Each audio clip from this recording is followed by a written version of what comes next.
Shanam Sharadam Nalalita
Pranaya Karuna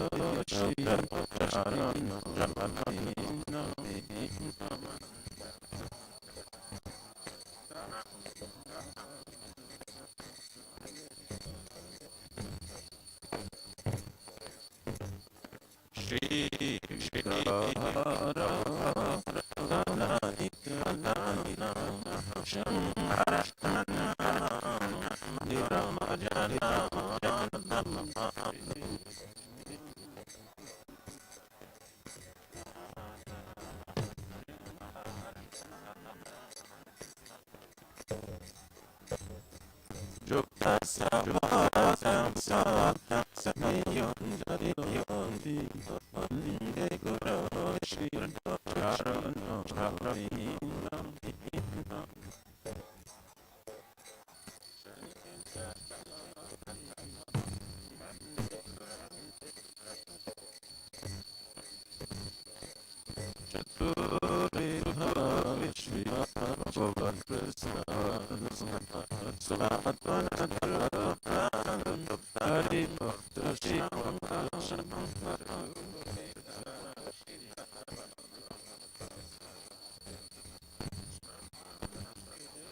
Tatrati daksha otivalabhasya Bande Guru Shri Charanara Vrindam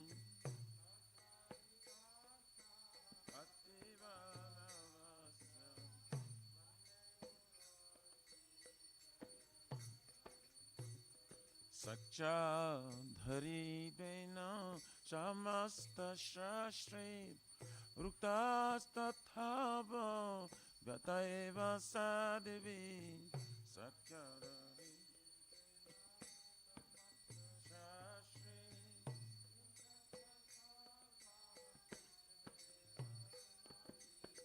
Kintu pravarja priya eva tasya Vande Garashi Charanarvindam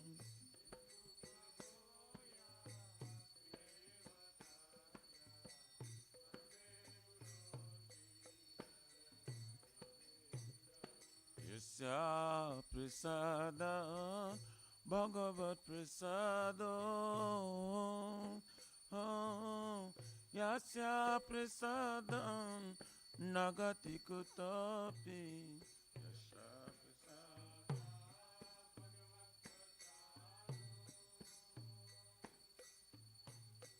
Yasya Prasadam Nagati Kutapi Jayam Stubam Tasya Yasatri Sandhyam Vande Gurashi Charanarvindam Jayam Stubam Tasya Yasatri Sandhyam Vande Gurashi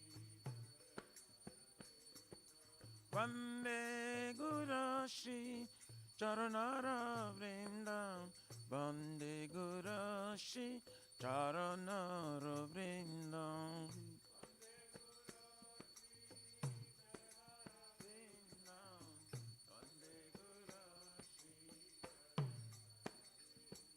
Nama Om Vishnu Padaya Krishna Prishtaya Bhutale Srimate Bhakti Vedanta Swamine Iti Namine Nama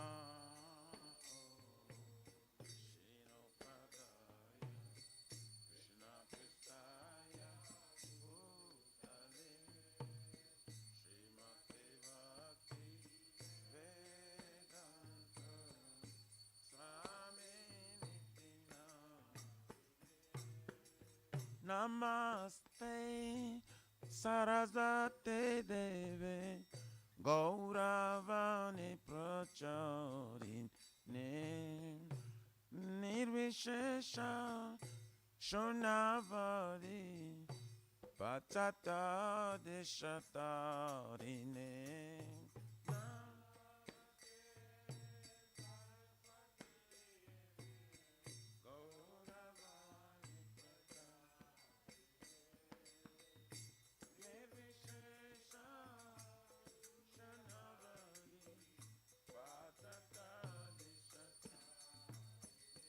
Jaya Shri Krishna Chaitanya Prabhu Nityananda Shri Advaita Gadadhara Shivasari Gaura Bhakta Vrinda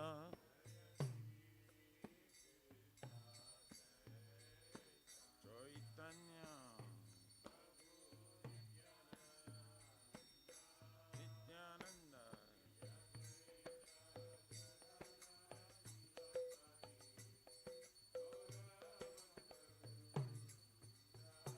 Jaya Shri Krishna Chaitanya Prabhu Nityananda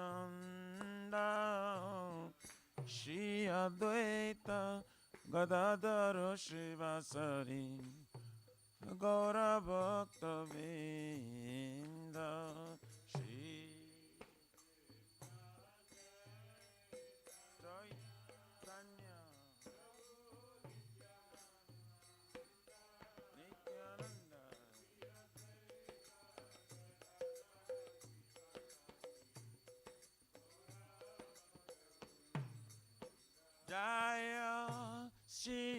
Krishna Chaitanya Prabhu Nityananda Shri Advaita Gadadara Shivasari Gaura Bhakta Vrinda Jaya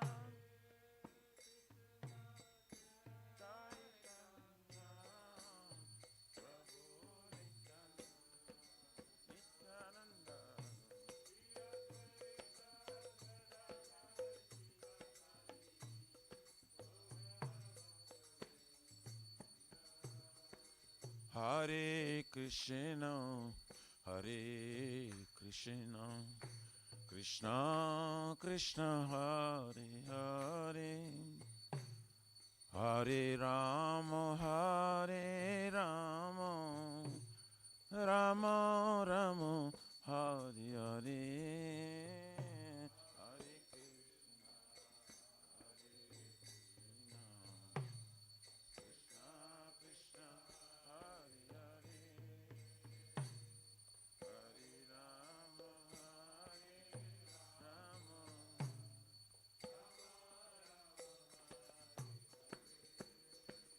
Hare Krishna, Krishna Krishna, Hare Krishna, Krishna Krishna, Hare Hare, Hare Rama, Hare Rama, Rama Rama, Hare Hare.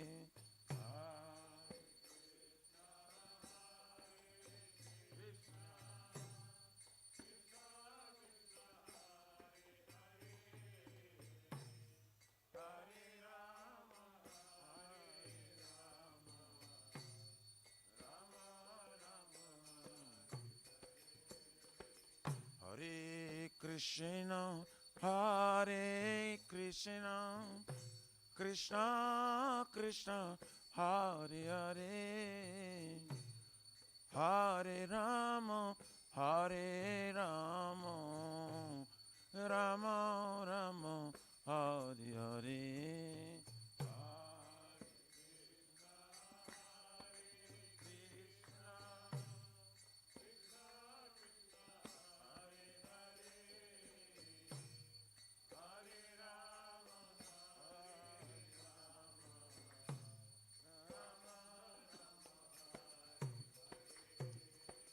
Hare Krishna, Hare Krishna, Krishna Krishna, Hare Hare, Hare Rama, Hare Rama, Rama Rama, Hare Hare.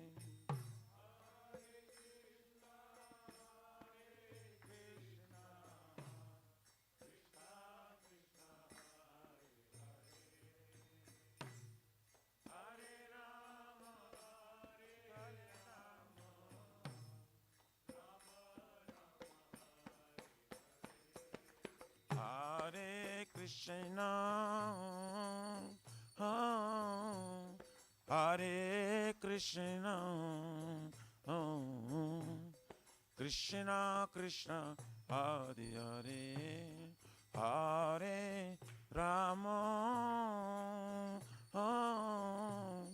Hare Rama, Rama Rama, Hare Hare.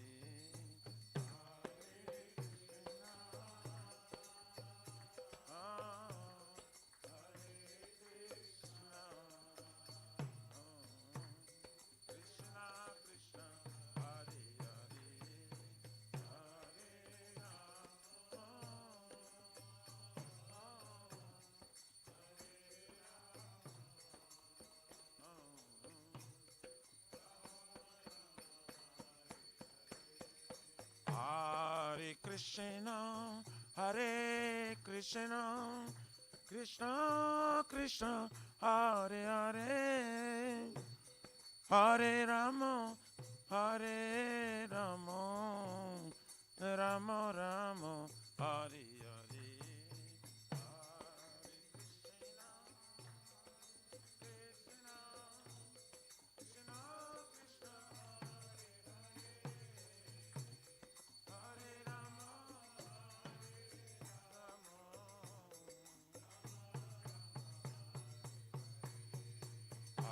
Krishna Krishna Krishna Hare Hare Hare Ram Ram Ram Hare Hare Hare Ram Hare Yaraya Namah Krishna Jadavaya Namah Jadavaya Madhavaya Keshavaya Namah Gopal Govindaram Shimadhusudam Giridhari Gopinath Madana Mohan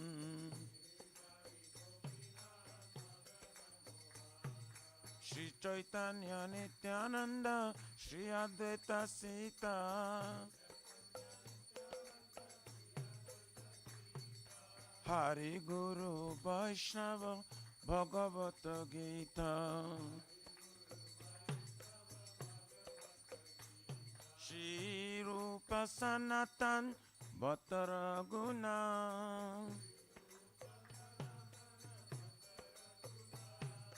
Shri Jiva Gopala Bhatta Dasaraguna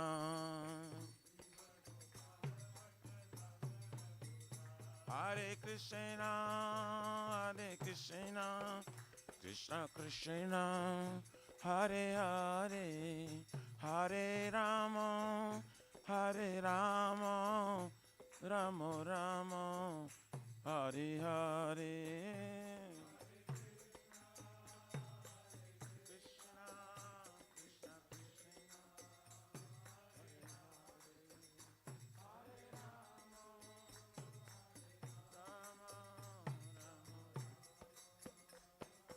Nitai Gaur Haribo Haribo Haribo Nitai Gaur Haribo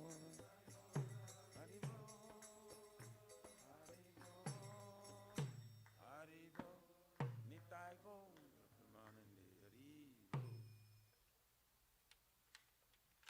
Jai Vishukar Paramsa Prabhajakacharya Sutara Sarashishiman Yajvan Grace of Bhajravina Bhakti Vedanta Swami Maharaj Srila Prabhupada ki jai ISKCON Pratishta Bhiviti Samstapakachar Vaishnava Siramani Patita Pavana Srila Prabhupada Ji Maharaj ki jai Shri Gauriya Guru Varga Bhajitu Dhari ki jai Shri Rupa Sanatana Bhatta Raghunatha Shri Jiva Gopala Bhatta Dasa Guna Sadgoswami Prabhu ki jai Nama Acharya Srila Haridas Thakur ji ki jai Ananta Kuti Vaishnavrind ki jai Prem se kaho Shri Krishna Chaitanya Prabhu Nityananda Shri Advaita Gadadhar Shivasari Gaur Bhaktavrind ki jai Jai Param Dayal Sri Nityananda Prabhu ki jai Jai Pramanama Sankirtane ka Janaka Prema Purushottam Shri Sachinandan Shman Gauranga Shri Chaitanya Mahaprabhu Gaur Hari Mahavrinaya Avatar ki jai Golokera Pramadhana Hari Nam Sankirtan Jaga ki jai Jugadharma Hare Krishna Mahamantra ki jai Prihat Nidanga Transcendental Book Distribution Seva ki jai Shri Radha Krishna Gopuk Narada Kun Samakun Giriraj Govardhan ki jai Shivra Jabam Vrindavan Mathurdham ki jai The Lordship Shri Radhanjala Madhava ki jai Shri Mayapur Navadvip Ekachakra Dham ki jai Param Karun Shri Gaur Nitai ki jai Shri Purushottam Ketra Jagannath Puri Dham ki jai Shri Jagannath Swami Baladev Prabhu Smaspada Devi Sudarshan Chakram Rathayatra Mahotsava ki jai Shri Rathayatra Mahotsava ki jai Shri Rathayatra Mahotsava ki jai Jai Sitaram Lakshman Bhakta Hanuman Ji ki jai Bhakti Sarvabhigna Abhinashana Kanishingare Bhagavan ki jai Jaganga Maya Jamuna Maya ki jai Tulasi Maharani Vrindi Devi Bhakti Devi ki jai Shri Madhuradharani ki jai Shamaveta Bhakta Vrindi ki jai Nitai Gauri Pramanande Haribo All glory to the Assembly Bodies All glory to the Assembly Bodies All glory to the Assembly Bodies All glories All glories to Shri Guru and Shri Gauranga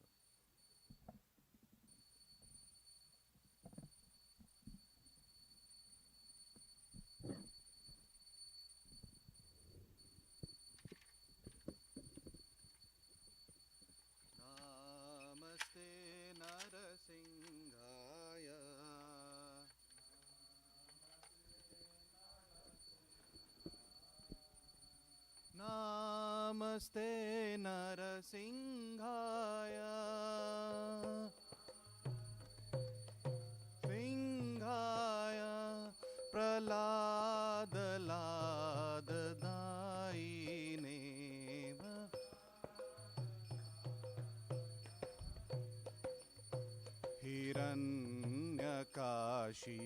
हिरण्यकाशीपूर्वक्षः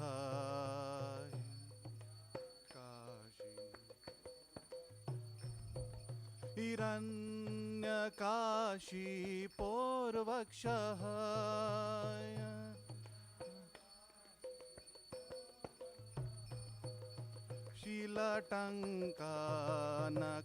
शीलटङ्कानखालाय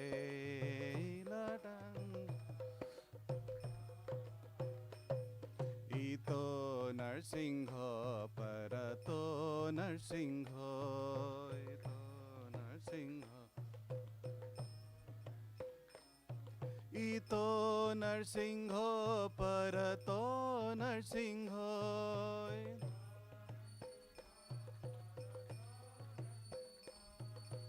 यतो यतो यामि ततो नरसिंह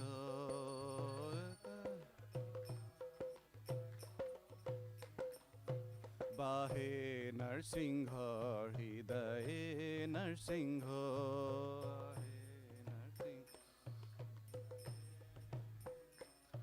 बाहे नरसिंह हृदये नरसिंह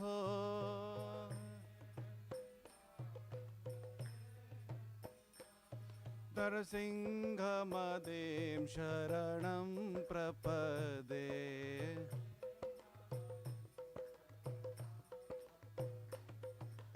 तव करकमलवरे नाखा अद्भुत सिंहां दलिता हिरण्यकशिपु तनुभिंगा केशवदीता नरहरिरूपा जय जगदीश हरे जय जगदीश हरे जय जगदीश हरे तव कर कमलवरे नाखा अद्भुत सिंहां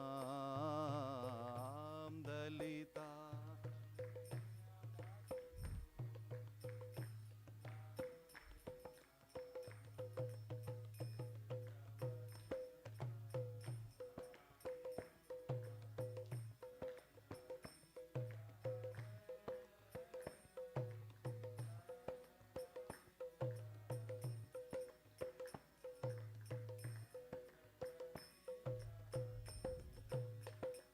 जयो नरसिंह दे जयो नरसिंह दे जयो नरसिंह दे जय नरसिंह दे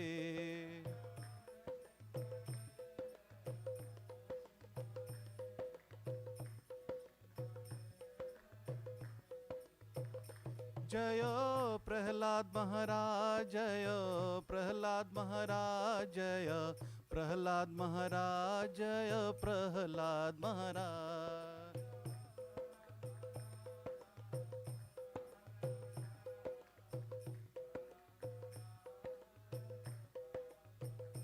नीताय गौर हरि बोल हरि बोल हरि बोल नीताय गौर हरि बोल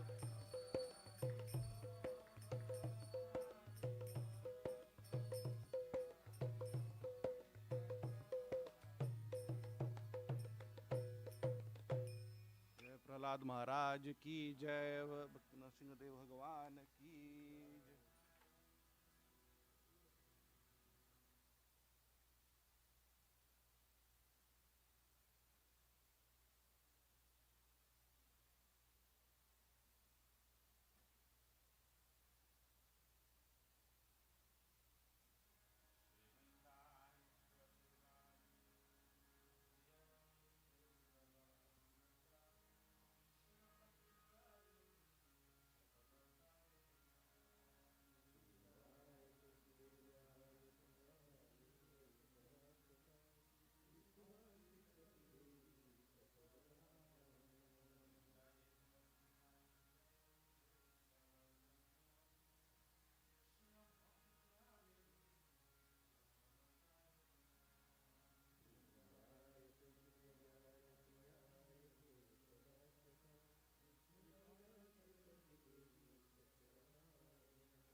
Namo Namah Tulasi Krishna Preyasi Namo Namah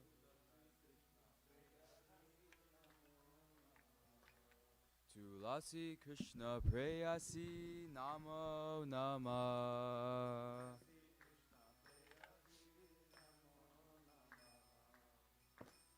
Radha Krishna Seva Babo Eya Vilasi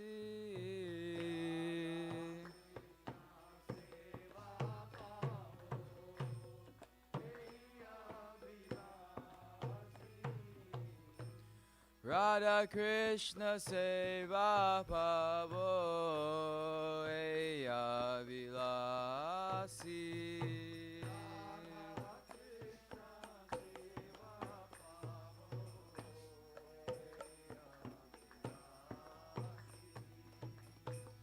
Jetomaya Sharanaloy Tara Vanshapurnahoy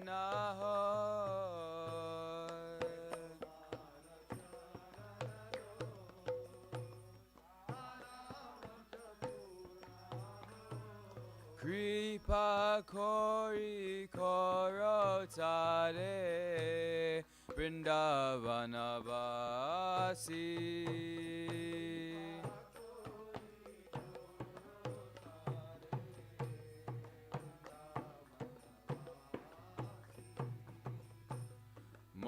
Moraya Vilas Vilas Kunjedi Avas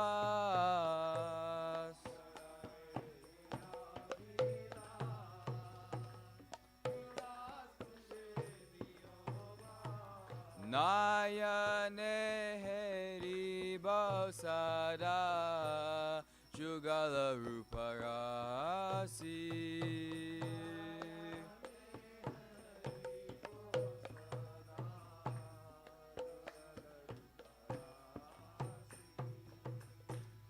Aini Vedana Daro Sakir Anugata Koro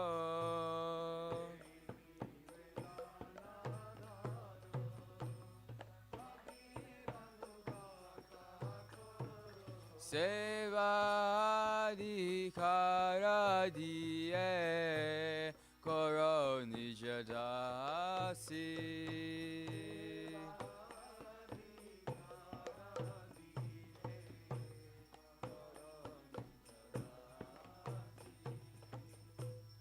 Dina Krishna Dasekoi Eye Namorahoy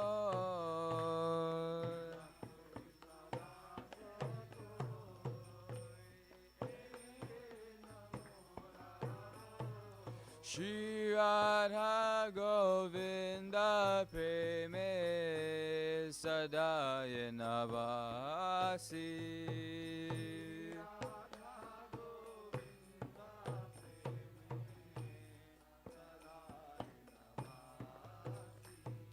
Shri Radha Govinda Preme Sadaya Navasi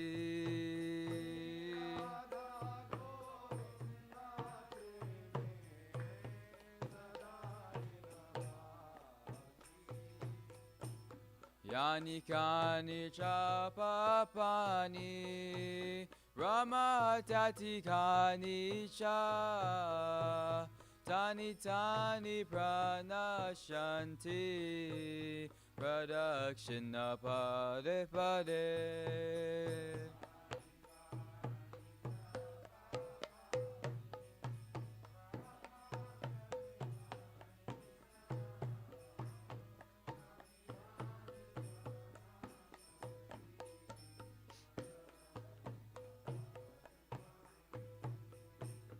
Yani Kani Chapapani Brahma Tati Kani Cha Tani Tani Pranashanti Pradakshina Pade Pade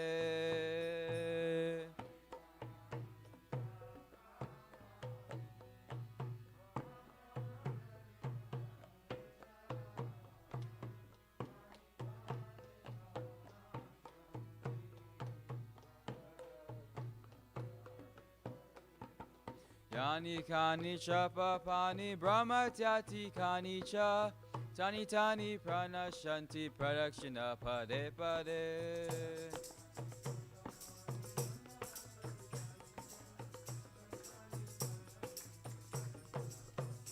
Hare Krishna, Hare Krishna, Krishna Krishna, Hare Hare, Hare Rama, Hare Rama, Rama Rama, Hare Hare.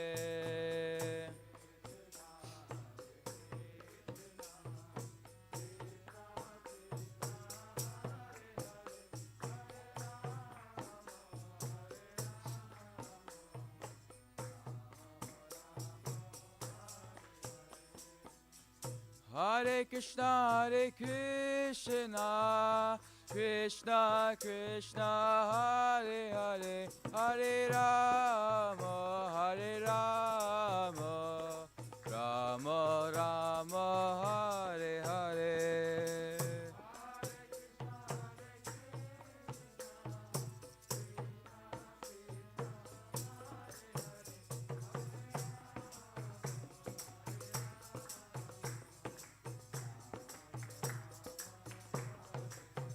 Jaya Tulsi Maharani, Jaya Tulsi Maharani, Jaya Tulsi Maharani, Jaya Tulsi Maharani.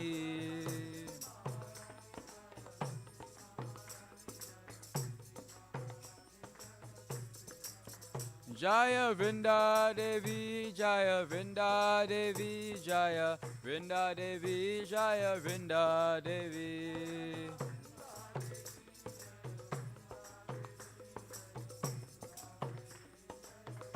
Nitai Gaura Haribo, Haribo, Haribo, Nitai Gaura Haribo.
Give me the privilege of devotional service. I make me your own maid servant. This very fullness and Lord servant Krishna grace. And always swim in love with Shri Radha and Govind. Shri Mati Tulasi Maharani Vrinda Devi Ki Jai.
devotee who claims to be a Vaishnava is careful to guard from many offenses in order to quickly achieve the desired success, Krishna Prema.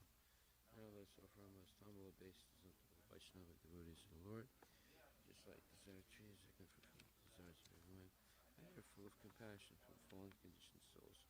Vancha kalpaltos yurja vipasindubhye cha atitanam pavanebhyo Vaishnavebhyo monam Vaishnava Thakur ki jai. Shrimati Bhakti Vedanta Swami Namaste Saraswati Devi Gauravani Pracharine Nirvisesa Sunyavari Paskatirista. Srimad Bhagavatam Grantaraja ki jai. Om Namo Bhagavate Vasudevaya. Janmadyasya yato nivayad itaratas chartesu vigyasvarat. Tene Brahma Hirdaya Adhikavaye Muyante Atsuraya. Tejo Varimidam Yata Vinimayo Yatrati Sargo Misha. Tamna Svena Sada Nirasta Kuhakam Satyam Param Mayi. O my Lord, Shri Krishna, son of Vasudeva, O all-pervading personality of Godhead, I offer my respectful obeisance unto you. I meditate upon Lord Shri Krishna because he is the absolute truth and the primeval cause of all causes, of the creation, sustenance, and destruction of the manifested universes. He is directly and indirectly conscious of all manifestations, and he is independent because there is no other cause beyond him. It is he only who first imparted the Vedic knowledge unto the heart of Brahmaji, the original living being. By him, even the great sages and demigods are placed into illusion. As one is bewildered by the illusory representations of water seen in fire or land seen on water. Only because of him do the material universes, temporarily manifested by the reactions of the three modes of nature, appear factual, although they are unreal. I therefore meditate upon him, Lord Shri Krishna, who is eternally existent in the transcendental abode, which is forever free from the illusory representations in the material world. I meditate upon him, for he is the absolute truth. Dharma projita kaitravotra paramo nirmatsanam satam vedyam vastavam atra vastu sivanam tapa trayon mulanam Srimad Bhagavate Mahamuni Krite Kim Vaparer Ishwaraha Sadyo Hride Avarudyate Tra Kriti Bihi Sushusabhistakshana. Completely rejecting all religious activities which are materially motivated. This Bhagavata Purana propounds the highest truth, which is understandable by those devotees who are fully pure in heart. The highest truth is reality distinguished from illusion for the welfare of all. Such truth uproots the threefold miseries. This beautiful Bhagavatam, compiled by the great sage Vyasadeva in his maturity, is sufficient in itself for God realization. What is the need of any other scripture? As soon as one attentively and submissively hears the message of Bhagavatam, by this culture of knowledge, the Supreme Lord is established within his heart. Nigama kalpataror galitam phalam sukhamukad amrita dravya samyutam pibata bhagavatam rasam alayam muhur aho raska bhuribhavakaha. O expert and thoughtful men, relish Srimad Bhagavatam, the mature fruit of the desired two Vedic literatures. It emanated from the lips of Sri Sukadeva Goswami, Therefore, this fruit has become even more tasteful. Although its nectarian juice was already relishable for all, including liberated souls. Shinvatan Swakata Krishna Punyashravana Kirtana Vidyantak Stohi Bhadrani Vidunati Suhitsatam. To hear about Krishna from Vedic literatures, or to hear from him directly through the Bhagavad Gita, is itself righteous activity. And for one who hears about Krishna, Lord Krishna, who is dwelling in everyone's heart, acts as a best wishing friend and purifies the devotee who constantly engages in hearing of him. Nasta presu abhadresu nityam bhagavata sevaya bhagavati utamasloke bhaktir bhavati naistaki. In this way, a devotee naturally develops his dormant transcendental knowledge. As he hears more about Krishna from the Bhagavatam and from the devotees, he becomes fixed in the devotional service of the Lord. Tadarajastamo bhava tamalobhadayaschaye cheta itaranavidam stitvam sattve prasidhati. By development of devotional service,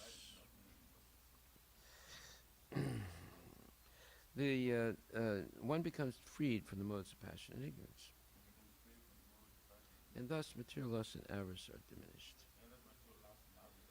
Evam prasana mahaso bhagavad bhakti yogataha bhagavad tattva vijnanam mukta sangasya jayate. When these impurities are wiped away, the candidate remains steady in his position of pure goodness, becomes enlivened by devotional service, and understands the science of God perfectly.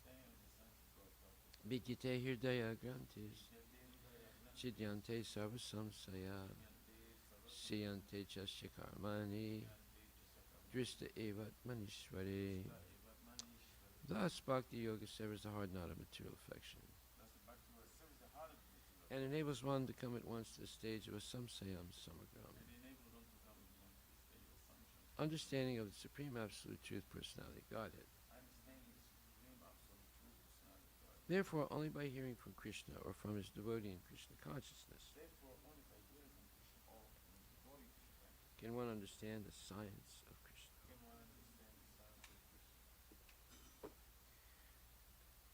Shri Shri Guru Vastika prayers ki jai. The spiritual master is receiving benediction from the ocean of mercy, just as a cloud pours water on a forest fire to extinguish it.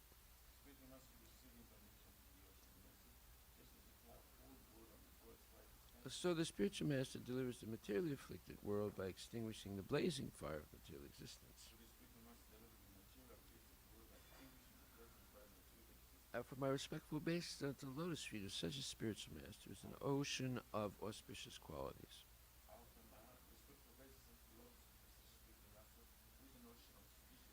Chanting a holy name, dancing in ecstasy, singing and playing musical instruments. The spiritual master has always been gladdened by the Sankirtan movement of Lord Chaitanya Mahaprabhu, because he is relishing the mellows of pure devotion within his mind. Sometimes his hair stands on end. He feels quivering in his body, and tears flow from his eyes like waves.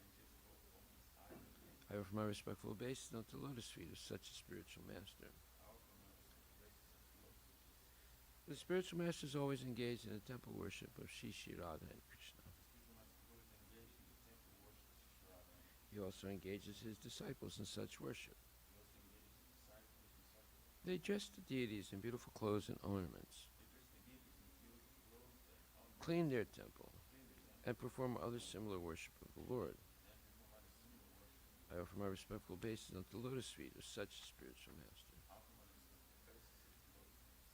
The spiritual master is always offering Krishna 4 kinds of delicious food. Analyzes that which is licked, chewed, drunk, and sucked.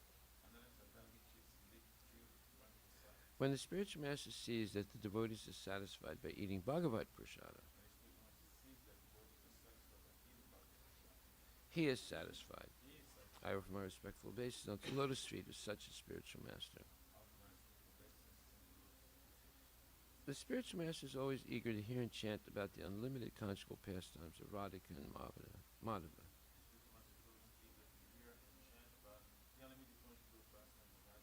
and their qualities, names, and forms. The spiritual master aspires to relish these at every moment.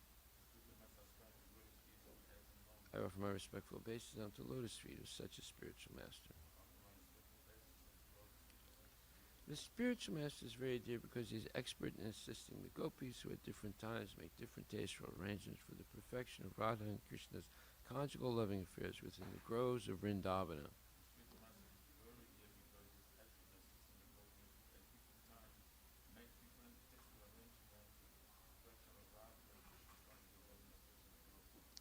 I offer my most humble obeisance unto the lotus feet of such a spiritual master.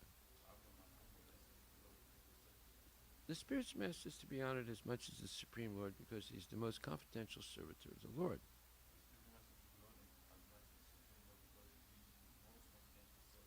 This is acknowledged in all revealed scriptures and followed by all authorities. Therefore, I offer my respectful obeisance unto the lotus feet of such a spiritual master who is a bona fide representative of Sri Hare Krishna.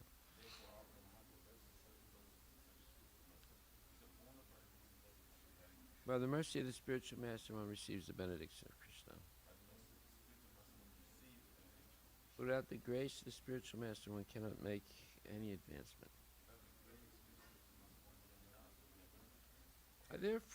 Therefore, I should always remember and praise the spiritual master.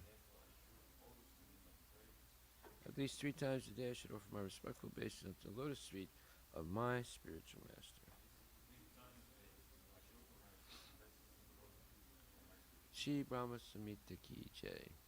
Ishvara Parama Krishna Sachitananda Vigraha Anadiraja Govinda Sarvakarana Karanam.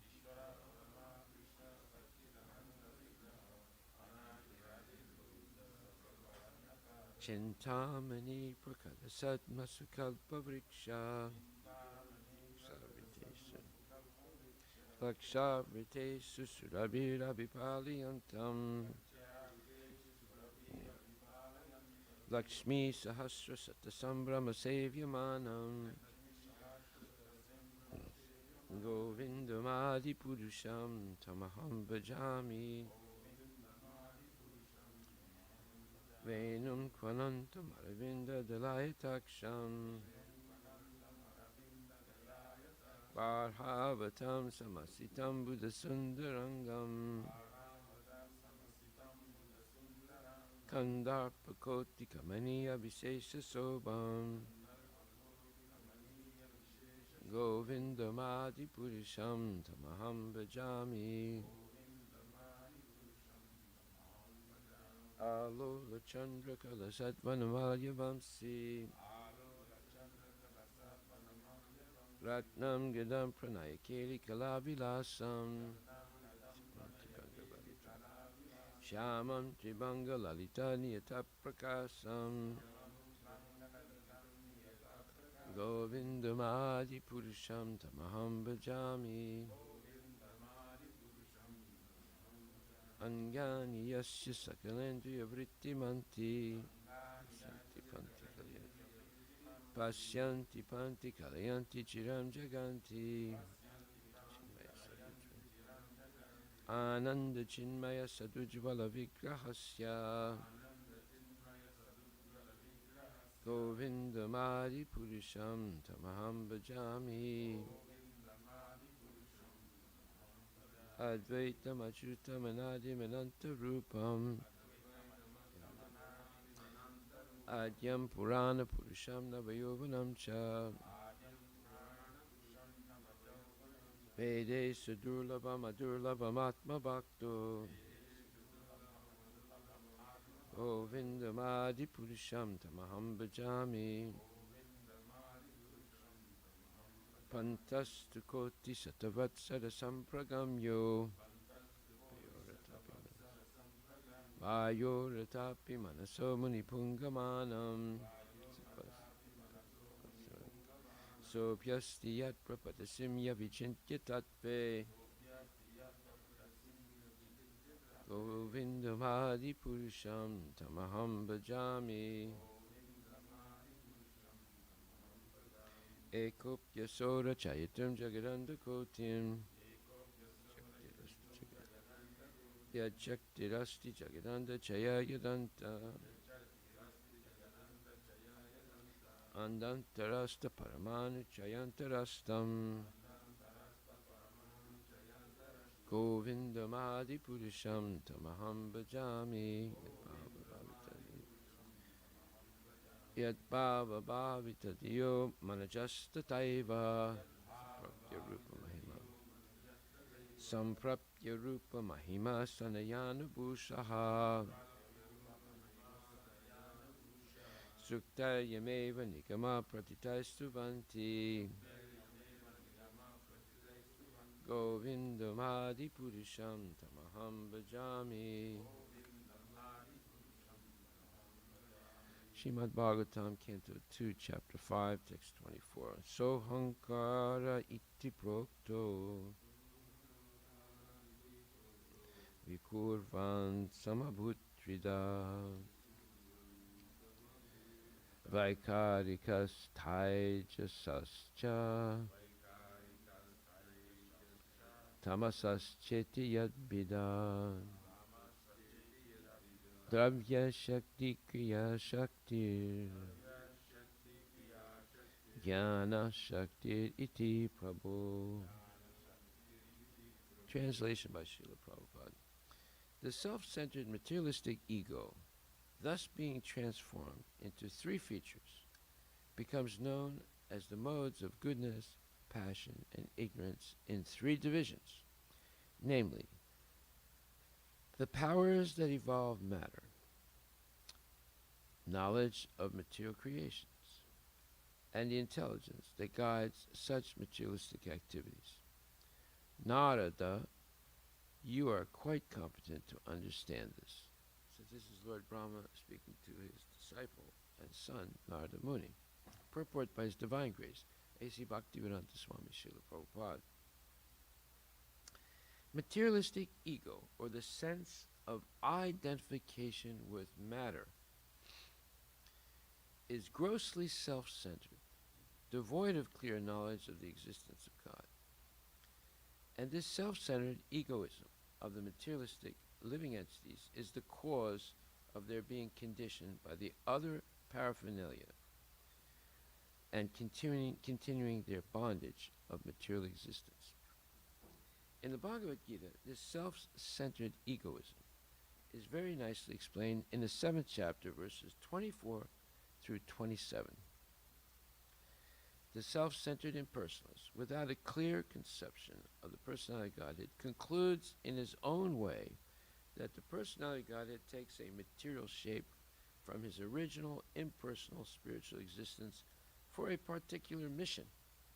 And this misleading conception of the Supreme Lord by the self-centered impersonalist continues, even though he is seen to be very interested in the Vedic literatures such as the Bhagavats, Brahma Sutras, and other highly intellectual sources of knowledge. This ignorance of the personal feature of the Lord is due simply to ignorance of the mixture of different modes. The impersonalist thus cannot conceive of the Lord's eternal spiritual form of eternal knowledge, bliss, and existence.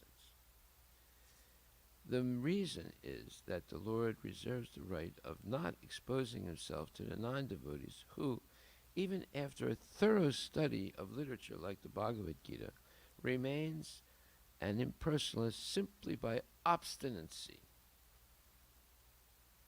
This obstinacy is due to the action of Yogamaya, a personal energy of the Lord that acts like an aide-de-camp by covering the vision of the obstinate impersonalist.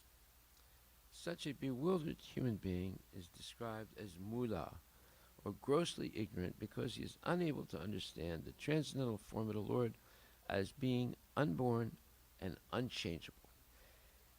If the Lord takes a form or material shape from his original impersonal feature, then it means that he is born and changeable from impersonal to personal.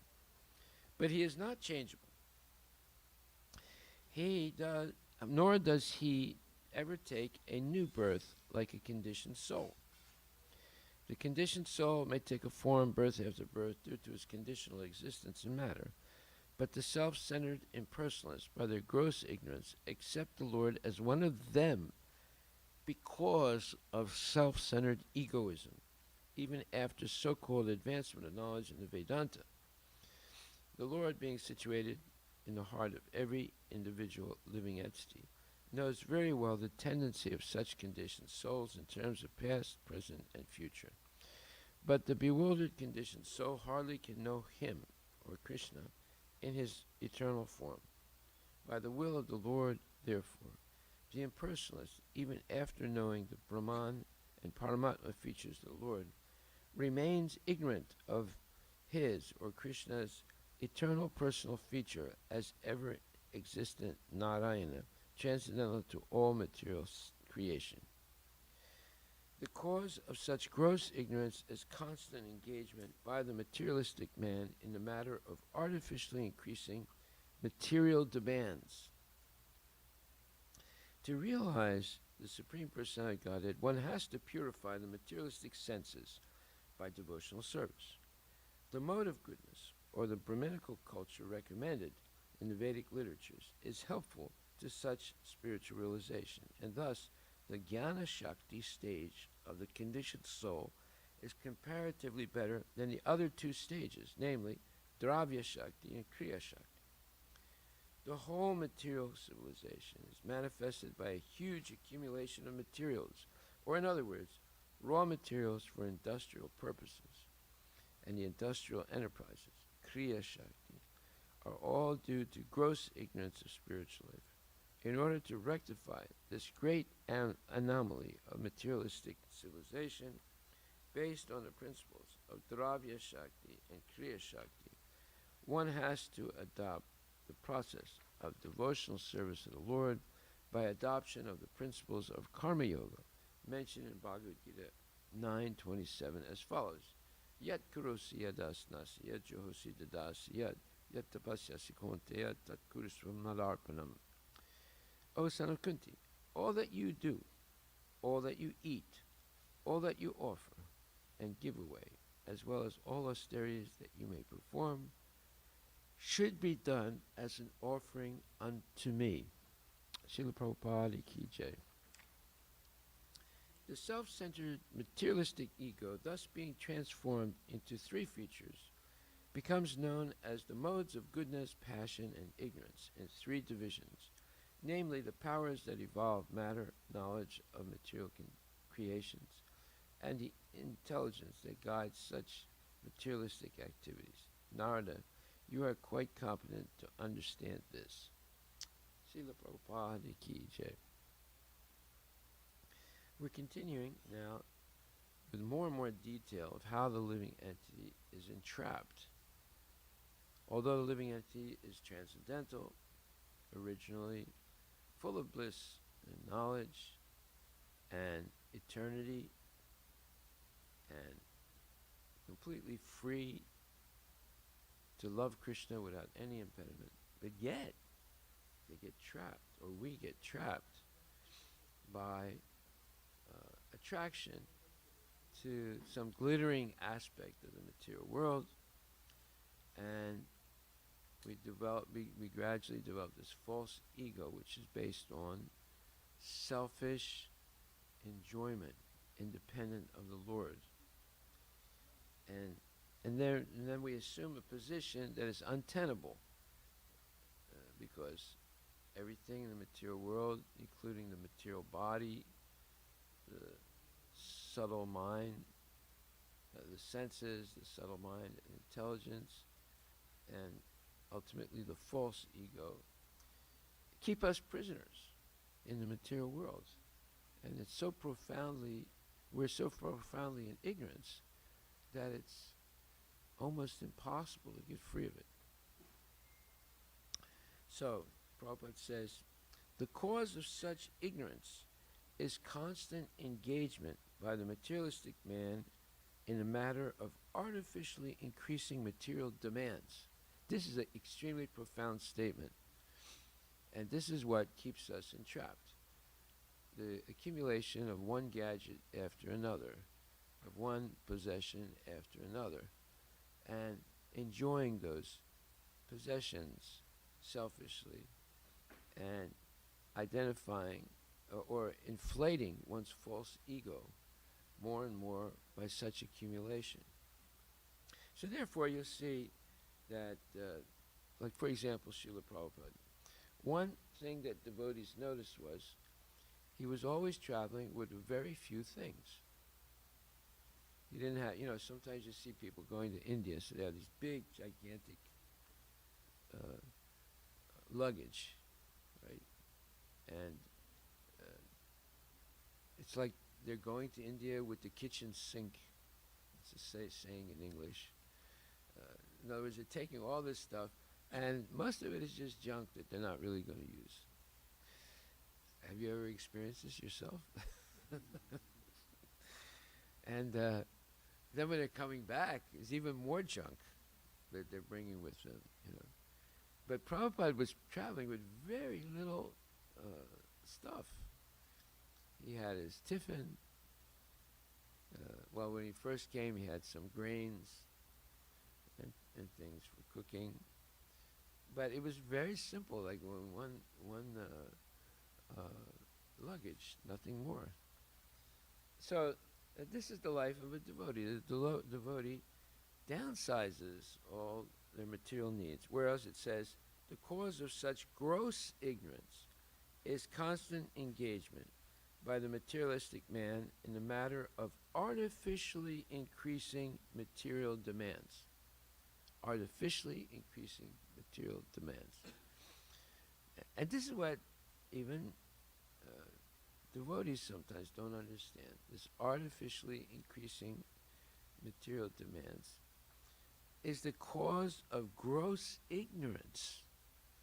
Although we're eternal, we don't have to eat, we don't have to sleep, we don't have to reproduce in the spiritual world, in our spiritual body.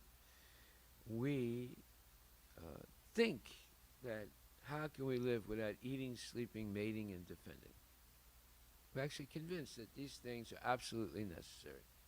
And to do these things, we get so many different gadgets and appurtenances and all kinds of things to help us eat, sleep, mate, and defend. You get security system, and you get big beds.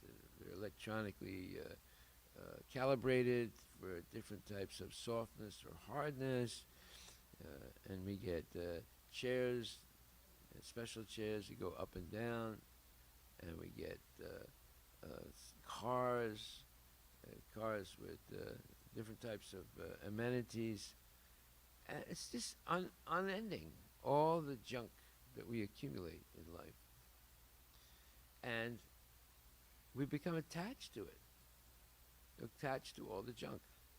Whereas actually you don't need all that stuff.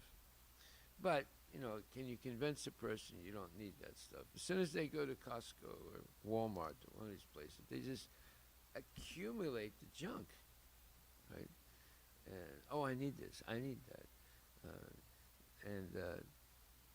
And then when you get married, the junk really accumulates because, the marriage gifts are usually, bread makers and ice cream makers and things you're never going to use. You might use it once or twice, then it ends up somewhere in the storage room, and then it accumulates over the years, and you don't want to get rid of it. You say, well, I might use it sometime, Yeah, the ice cream maker, I might use it sometime, So it just goes on, and we are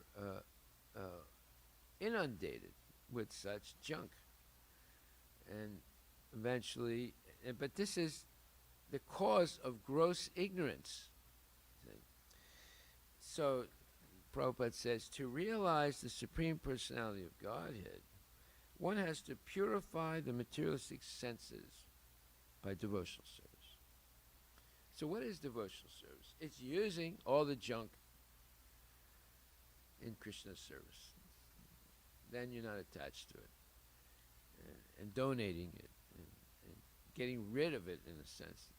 So most people who are not actually devotees, they think that the temple is a free junkyard.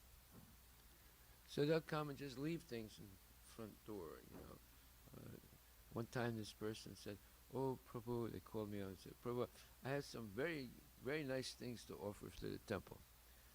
I said, "Can you describe how nice they are first?" So, it was all junk, things that they didn't want to pay to throw away. So they bring and give it to the temple. I mean, this is ridiculous. They bring old clothes, and they bring broken things, and they just leave it here. They think, well, the temple will use it, as if the temple is a free junkyard. We're not a free junkyard, right? And people shouldn't assume that they can put their junk here. If you're going to give something, it has to be first class, because Krishna is first class. So, to realize the Supreme Personality of Godhead, one has to purify the materialistic senses by devotional service. The mode of goodness, or the Brahminical culture recommended in the Vedic literatures, is helpful to such spiritual realization, and thus Jnana Shakti stage of the conditioned soul is comparatively better than the other two stages, namely Dravya Shakti and Kriya Shakti. Well, what does this mean exactly?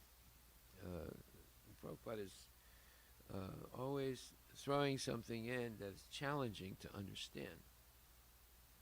Well, let's see what Dravya Shakti means. Dravya means things, like ice cream makers and bread makers and all these gadgets and all these things. So dravyas are material paraphernalias that may be helpful in life. And Kriya Shakti is deep-stated meditation, where you renounce everything, right? And you just meditate on one thing. Well, sometimes that one thing is yourself, or sometimes it's some light that's supposed to be somewhere in space, or it can be Krishna. And then, so what is this Jnana Shakti? Well, this is what we're hearing now. How the materialistic ego, or the sense of identification with matter, is grossly self-centered, devoid of clear knowledge of the existence of God. See, that's what this Jnana Shakti is. It's giving us bona fide knowledge of who Krishna is and who we are in relationship to Krishna, in relationship to the material world, in relationship to other jivas. So this is called Jnana Shakti, the power of knowledge, as opposed to the power of accumulating things, or the power of deep meditation on the light, or the within, or something like that. So therefore, Prabhupada says that, and thus Jnana Shakti stage of the conditioned soul is comparatively better than the other two stages. Well, this is what we're doing. We're carefully hearing Srimad Bhagavatam day after day, right? And understanding in a very slow but methodical way how we became entrapped in the material world and how we're going to get out. This is also profoundly explained previously in Canto 2, Chapter 2, starting from verse 30, where it says, and this is really unbelievably profound. Just make sure I'm in the right place.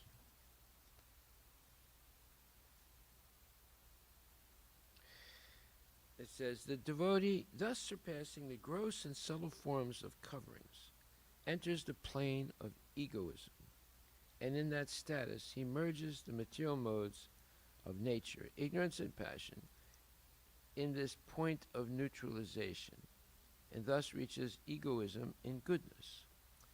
This is second canto, second chapter, verse 30.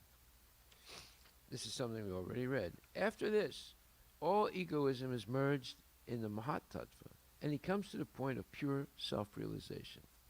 Now, this is amazing information, absolutely amazing information. And can we say that we understood this? We already read it, right? But now we're going back and we say, oh my God, I didn't understand anything. This is so profound, this is so detailed. So let's read this and see what it says. It's just an amazing purport. It said, pure self-realization, as we have several times discussed, is the pure consciousness of admitting oneself to be the eternal servitor of the Lord. This is pure self-realization.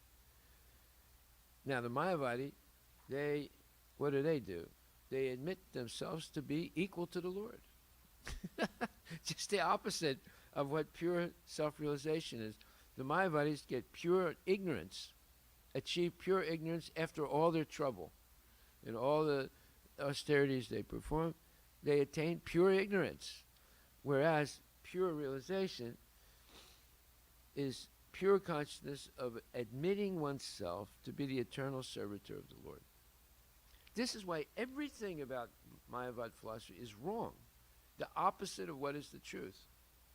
But yet, they're glorified as Vedantists. So, it's nonsense. They don't understand Vedanta at all. They claim to be experts on the Vedas, but actually they have no understanding at all. Thus, one is reinstated in his original position of transcendental loving service to the Lord, as will be clearly explained in the following verse. Well, that's our real position. That's who we actually are, the eternal servant of Krishna, and love of Krishna is the highest pinnacle of spiritual achievement. When we're always engaged in the loving service of the Lord, not just service, but loving service of the Lord. And it says, thus one is reinstated. That means this is where we came from. And we got tricked by Maya and our own envy of the Lord. Why should he be the center of the Rasa Lila? Why can't I be the center of the Rasa Lila?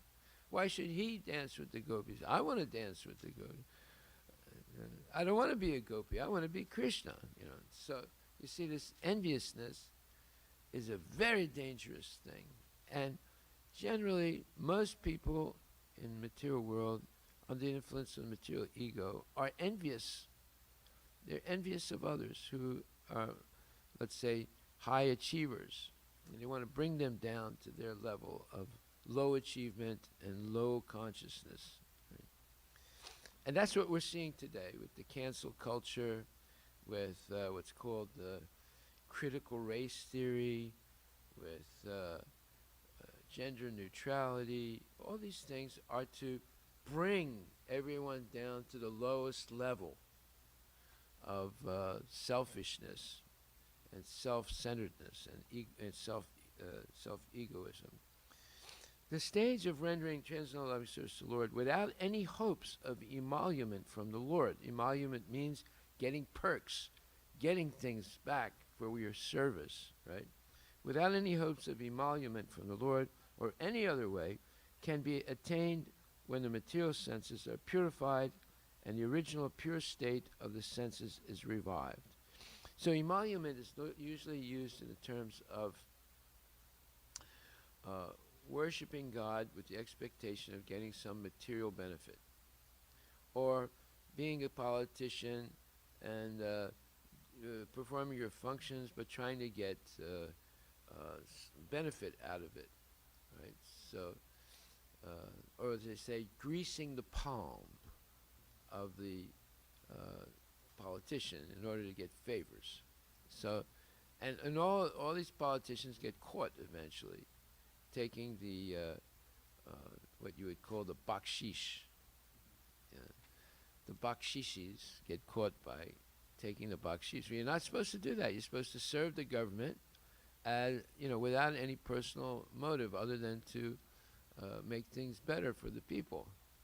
But they think that as soon as they get elected, Then they can fill their pockets with all this illegal money. They caught this one black politician. He was hiding his money in his freezer. And the FBI searched his house and found the money, hundreds and thousands of dollars that he had pilfered from the state by taking bakshish. So some people think, oh, this only happens in India. It doesn't happen in America. It happens more in America than India, believe me. It happens more. It's not that India is the unique in the bakshish, but it happens on such a high level that people are afraid to talk about it, because, you know, to think that such high level cheating is taking place in the country is unthinkable, right? Because it's going to destroy the country.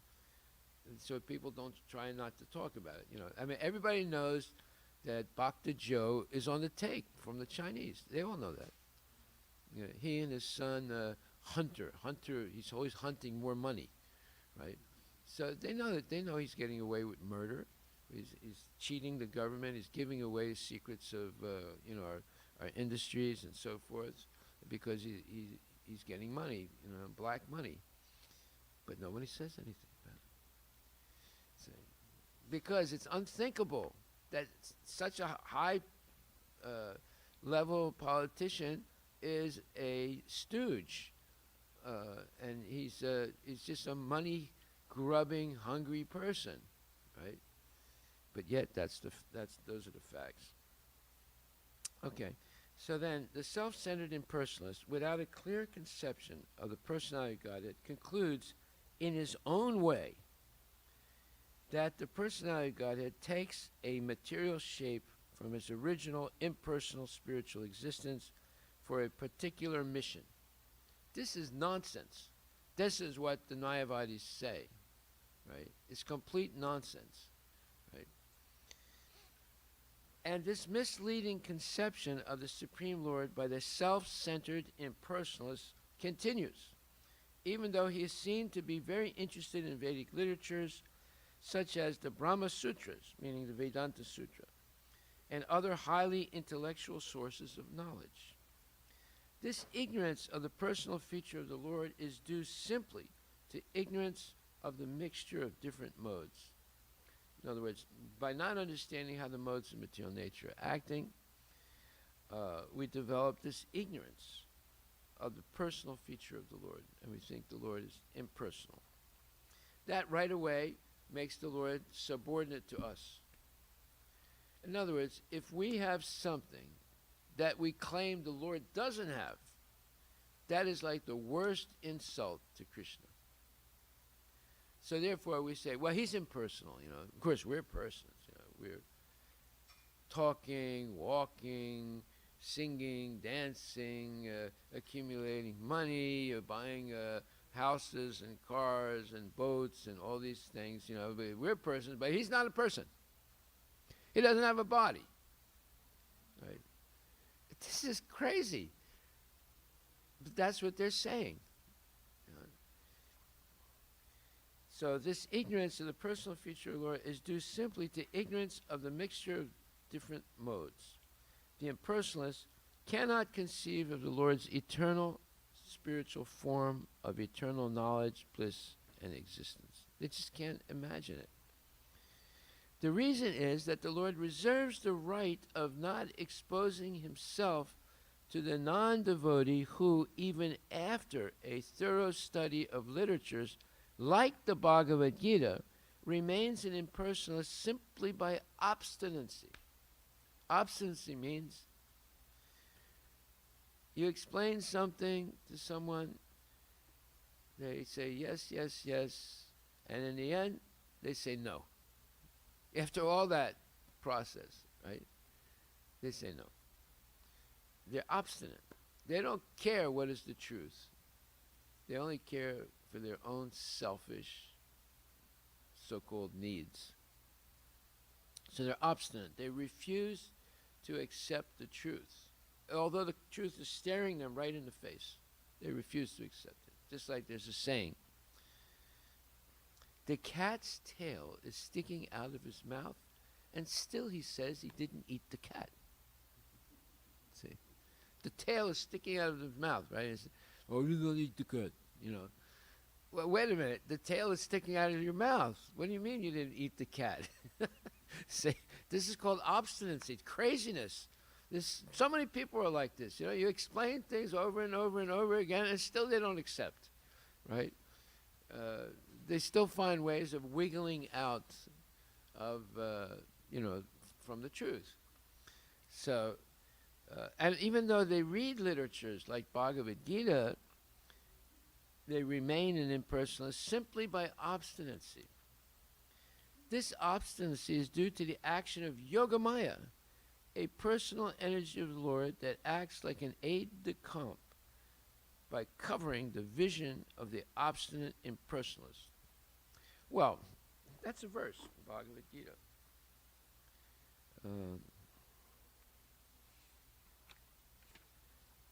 That's a verse in the Bhagavad Gita, 7th chapter. 7th chapter is extremely profound because it explains all these things. There's very subtle points where it says, Naham prakasasarvasya yogamaya samandritaha mudoyam nabijananti mam ebyam param loko mam ajam avyayam. This is 7th chapter, 25th verse. I'm never manifest to the foolish and unintelligent. For them I am covered by my internal potency, and therefore they do not know that I am unborn and infallible. So there it is. And in the purport, Prabhupada says, in the prayers of Kunti in the Srimad Bhagavatam 1.8.19, it is said that the Lord is covered by the curtain of Yogamaya, and thus ordinary people cannot understand him. This Yogamaya curtain is also confirmed in the Ishopanishad Mantra 15, in which the devotee prays, Hiranmayana patrena satyasya piyatam mukam tatvam pusam apavrimu satyadharmaya dristaya. O my Lord, you are the maintainer of the entire universe, and devotional service to you is the highest religious principle. Therefore, I pray that you will also maintain me. Your transcendental form is covered by the Yogamaya. The Brahmajyoti is the covering of the internal potency. May you kindly remove this glowing effulgence that impedes my seeing your Satchitananda Vigraha, your eternal form of bliss and knowledge. So, we are covered by Maya, and Krishna is protected or covered by Yogamaya. So, even if you free yourself from Maya, that doesn't mean you'll understand Krishna. And that's the case of the Mayavadis. They free themselves relatively from gross forms of Maya. They study the Vedanta very carefully, and they come to the conclusion that God is not a person. Although they sometimes talk about God. Like, for example, people like Satya Sai Baba, right? He used to sing songs about Krishna, right? And he used to say nice things about Krishna, but after all is said and done, he said he's Krishna. You see how crazy people are, right? And the common people believe him. Now, did he do anything that Krishna did in his past? No. But because of his so-called charisma, charismatic behavior, people began to imagine things about him. Like if you read some of the testimonies of people, they say, well, he was singing Chitta Chora Yasoda Kebal, and songs like that about Krishna, you know, Navanita Chora Gopal. And this one man said, when he was singing, I was so enthralled by the beauty of that song, and he's describing Krishna, and then I saw that he turned into Krishna. I saw it with my own eyes. He had the feather, and he had the Kaustubha jewel, and all that. See, these are hallucinations of individuals, and that's the proof that he's God. You know, they write books and books about all these hallucinations that they saw. And because of that, they claim that he's God. Right? But yet he's passing stolen urine. Yet he might be a pederast. Yet he is going around collecting money and building up his income. And then he opens some hospital or something like that, or some school or some eye clinic. And people call him God. But yet he can't even lift a table with his finger, right? But Krishna lifts a whole mountain. So how can he be God? You know, because people don't understand who God is, and that's why we're carefully reading Bhagavatam and Bhagavad Gita to understand the scope of Krishna's infinite energies and his infinite capacities. If we don't understand this, we remain an atheist. And these other people who accept these mundane people as God, they're atheists. They don't actually understand anything about Krishna. Therefore, they will declare someone to be the personality of Godhead and worship him, and call him things like he in the past he was Rama, and then he became Krishna, and now he's Sai Baba. You see, they make up these things, and they always are stepping on Krishna to elevate themselves, right? Why don't they forget about Krishna and just talk, about things that they can actually do? No, they have to, write their own Bhagavad Gita and take the songs glorifying Krishna and make it apply to them and blah, blah, blah, all this nonsense that they're doing. See? And this is going on a big scale in India, big scale, and not only India, in other parts of the world also. So it's in Christianity, it's in Islam, it's in every religion. People deviate and try to elevate themselves to be God. Right? So the God-man the phenomenon in India is out of control. There's so many people whose disciples claim he's God himself. Right? Okay, so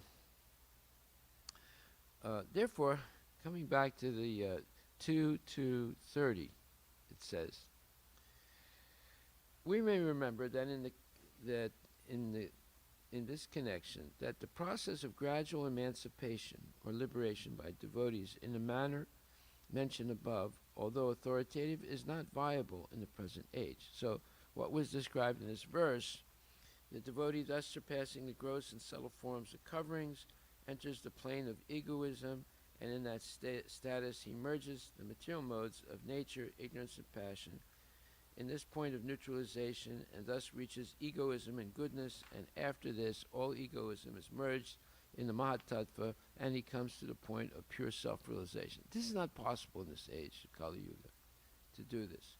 So what is he saying now? What is Prabhupada saying?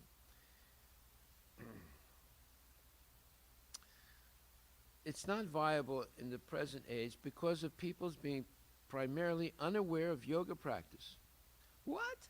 There's so many yoga societies in the world now. It's all over the world, Yoga in Russia, yoga in Japan, yoga in America, yoga in South America, more yoga in Canada, yoga everywhere, in Australia, right? And Prabhupada said, he says, primarily because people are unaware of yoga practice.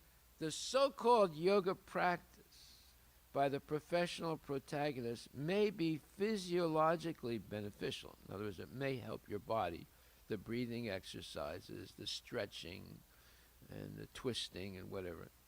But such small successes cannot help one in the attainment of spiritual emancipation or liberation, as mentioned herein. 5,000 years ago, when the social status of human society was in perfect Vedic order, the yoga process mentioned herein was a common affair for everyone, because everyone, and especially the Brahmanas and Kshatriyas, was trained in the transcendental art under the care of the spiritual master, far away from home, in the status of brahmacharya. So you had to go far away from home. This is a young child, 5 years old, is sent to the Gurukul, and there that child is trained until they're about 20 years old in Krishna consciousness. That was the normal process before. Modern man, however, is incompetent to understand it perfectly. Lord Sri Chaitanya, therefore, made it easy. He made it easy for the prospective devotee of the present age in the following specific manner. Ultimately, there's no difference in the result. The first and foremost point is that one must understand the prime importance of bhakti yoga. The living beings in different species of life are undergoing different terms of engagement according to their fruitive actions and reactions. But in the execution of different activities, one who secures some resources in bhakti yoga can understand the importance of service to the Lord through the causeless mercy of the Lord as well as that of the spiritual master. So this is what we're doing. We're trying to engage our devotees in devotional service. And the more the better. And that way you begin to understand who is Krishna. You begin to hear regularly. You begin to taste. You get a taste for this hearing and chanting and serving. So, but in the execution of different activities, one who secures some resources in bhakti yoga can understand the importance of service to the Lord through the causeless mercy of the Lord as well as that of the spiritual master. A sincere soul is helped by the Lord through meeting a bona fide spiritual master, the representative of the Lord. By the instruction of such a spiritual master, one gets the seed of bhakti yoga. Lord Sri Chaitanya Mahaprabhu recommends that the devotee sow the seed of bhakti yoga in his heart and nurture it by watering of hearing and chanting the holy name, fame, etc. of the Lord. The simple process of offenselessly chanting and hearing the holy name of the Lord will gradually promote one very soon to the stage of emancipation, or meaning liberation. There are 3 stages in chanting the holy name of the Lord. The first stage is the offensive chanting of the holy name of the Lord, the holy name. And the second is the reflective stage of chanting the holy name. The third stage is the offenseless chanting of the holy name of the Lord. In the second stage only, the stage of reflection between the offensive and offenseless stages, one automatically attains the stage of emancipation or liberation. And in the offenseless stage, one actually enters into the kingdom of God. Although physically he may apparently be within the material world. To attain the offenseless stage, one must be on guard in the following manner. Prabhupada is explaining everything now in this purport. When we speak of hearing and chanting, it means that not only should one chant and hear of the holy name of the Lord as Rama, Krishna, or systematically the 16 names, Hare Krishna, Krishna Krishna, Hare Hare, Hare Rama, Rama Rama, Hare Hare. But one should also read and hear the Bhagavad Gita and Srimad Bhagavatam in the association of devotees. The primary practice of Bhakti Yoga will cause the seed already sowed in the heart to sprout, and by a regular watering process, as mentioned above, the Bhakti Yoga creeper will begin to grow. What is that regular watering process of the seed? That is what we're doing right now, hearing and chanting and engaging in devotional service in the association of devotees. This hearing and chanting is has most importance. It's the way you can change a person's heart. You can't change a person's heart by showing a movie because it's entertainment. It's not serious. Even though the subject of the movie may seem to be serious, it doesn't change the person. What changes a person is this: sitting down every day and carefully hearing and chanting in the association of bona fide devotees. So then there's these 3 stages of chanting the holy name. And it says, to attain the offenseless stage, one must be on guard in the following manner. When we speak of hearing and chanting, it means that not only should one chant and hear the holy name of the Lord, as Ramakrishna, or systematically the 16 names, Hare Krishna, Krishna Krishna, Hare Hare, Hare Rama, Rama Rama, Hare Hare. But one should also read and hear Bhagavad Gita and Srimad Bhagavatam in the association of devotees.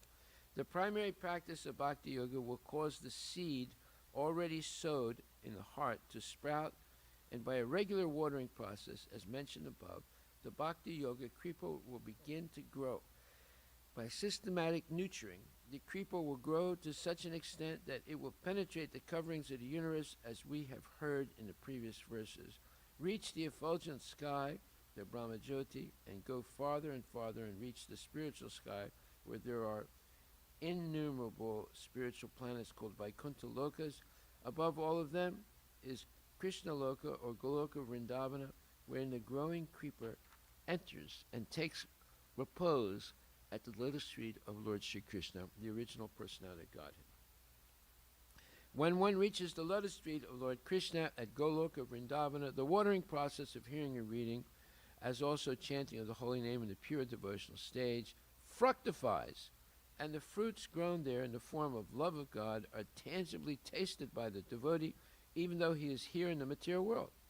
The ripe fruits of love of God are relished only by the devotees constantly engaged in the watering process, as described above.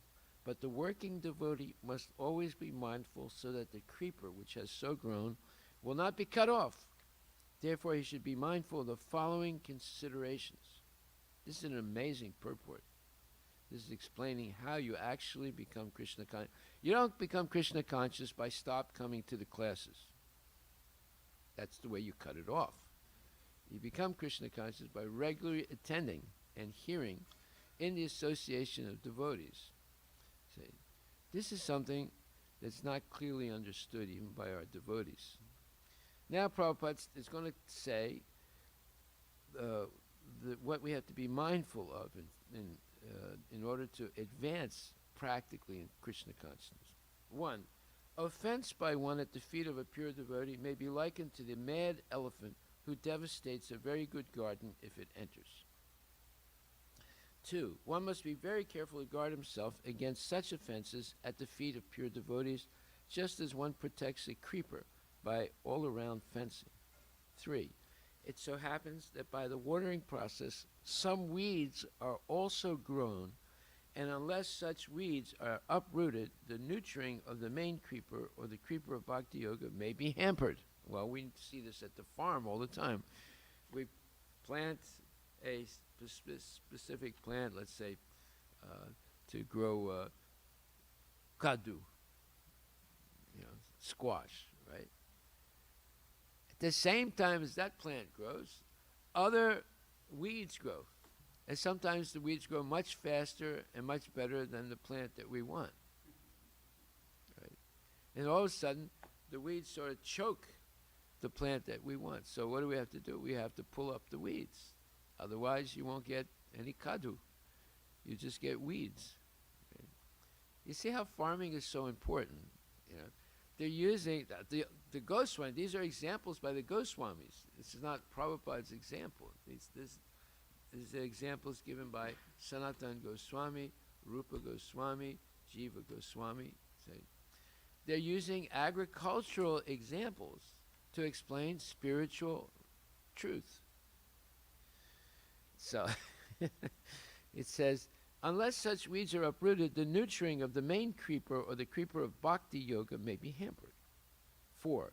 Actually, these weeds are material enjoyment, merging of the self in the absolute without separate individuality, and many other desires in the field of religion, economic development, sense enjoyment, and emancipation or liberation, or dharma, artha, kama, moksha. Oh, wait a minute.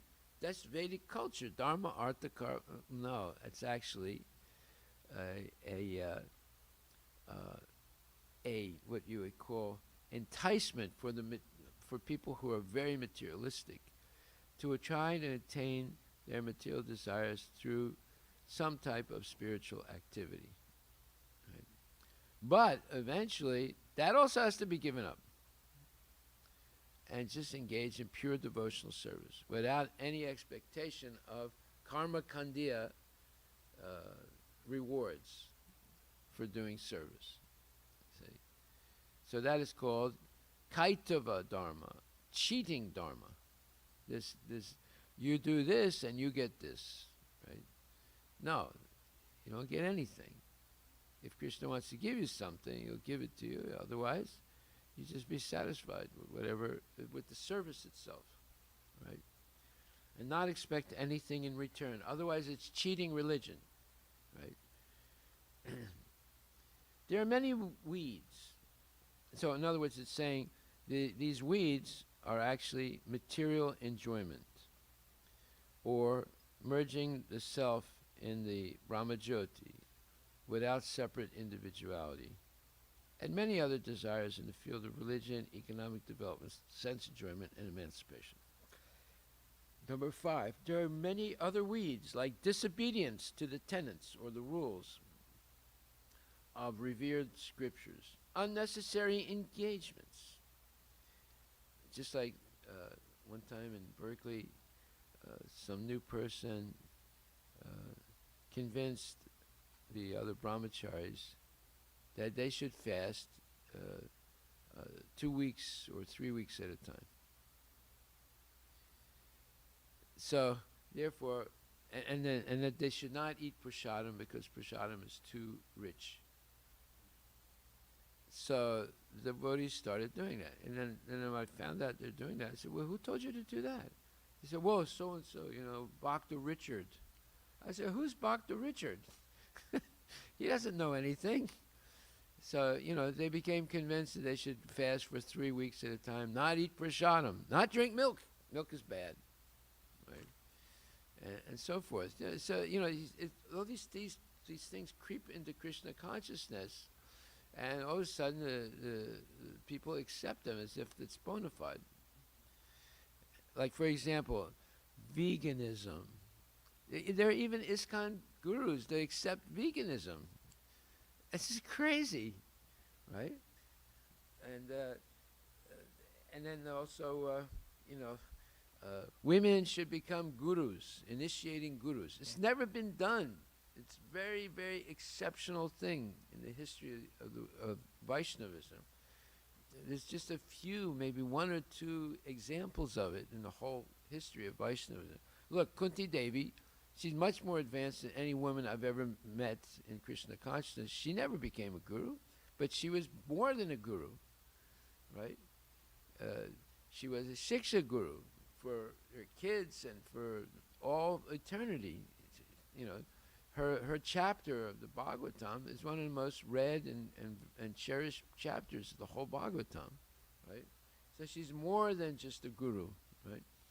But the idea, and then Sita Devi, she's Lakshmi Devi herself. She never became a guru, but she acted like a guru, right?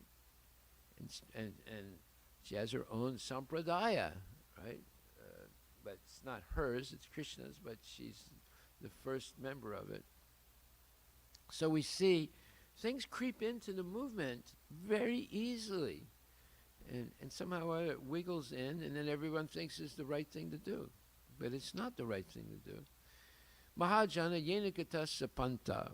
One must follow the path chalked out by the Mahajans. So, Prabhupada never appointed any woman as a guru, right? So, why would we do it then, if he didn't do it? He may have talked about it, but that doesn't mean he did it. So, or else in an Riktvic philosophy, after Prabhupada's demise, there are no other gurus. There's only Prabhupada. Well, where did that come from? That was never done in Vaishnavism before. All of a sudden these fertile-brained so-called devotees come up with these theories. And then because most devotees don't attend classes regularly, they believe these type of crazy ideas, right? And they militate for it, and they want to get in fights for it, The movement's got to change. We got to have female gurus, otherwise we won't be able to preach in America. This is nonsense, right? And then Ritvik philosophy. There's no more gurus. No one is qualified to be a guru. It's only Prabhupada. Yeah, we're going to make Prabhupada into Jesus Christ, put him on the cross, and let him accept all the karma of the future devotees. Right? This is nonsense. There's no proof of anything like that in Vaishnava history. But yet, tons of people accepting these type of crazy theories. Don't drink milk, it's very bad, right? Don't do this, don't do that, do this, do that, right? Pretty soon, it's not Krishna consciousness, it's going to be, the Mukilteo casino. It started out Krishna consciousness, ended up the Mukilteo casino. So we have to be very careful. We have to be good weeders. That's why every day I weed at the farm. Some people say, well, why are you wasting your time weeding? Well, because if I don't weed, then this Ritvik philosophy will come up, all of a sudden, you say, wait a minute, where did I come from? If sufficient care is not taken, then the watering process may only help to breed the weeds, stunting the healthy growth of the main creeper and resulting in no fructification of the ultimate requirement, love of God. The devotee must therefore be very careful to uproot the different weeds in the very beginning. Only then will the healthy growth of the main creeper not be stunted. And by so doing, the devotee is able to relish the fruit of love of God and thus live practically with Lord Krishna, even in this life, and be able to see the Lord in every step. The highest perfection of life is to enjoy life constantly in the association of the Lord, and one who can relish this does not aspire after any temporary enjoyment of the material world via other media. Yeah, so there's millions of... see, that's a profound statement again. Not aspire for any temporary enjoyment of the material world via other media. So other media means the internet, the television, the radio, books, movies. These are other medias, right? So this is what people are doing every day. They're on the internet, they're on the cell phone, they're maybe watching television, Instead of coming to the Sunday feast, they're watching the Super Bowl. Right? What's so good about the Super Bowl?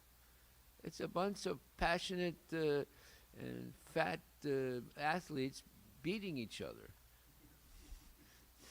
Who cares about the Super Bowl, right? But yet, some devotees say it's really important. I got to watch the Super Bowl. Or you have to watch the cricket championship, Pakistan against India, right? What's so important about that? Is that going to help anyone spiritually? But yet, even devotees say, no, it's important. We have to see, whether the India team beats Pakistan. And if they don't, then they get really upset for about a month. They can't chant their rounds because, Pakistan won. They're chanting their rounds, but they're thinking those Pakistanis, we're going to eliminate them, You see, all these things enter the mind. And see, when Prabhupada says via the other media, that's a huge statement. He's talking about all these other ways people get distracted from Krishna consciousness, Okay.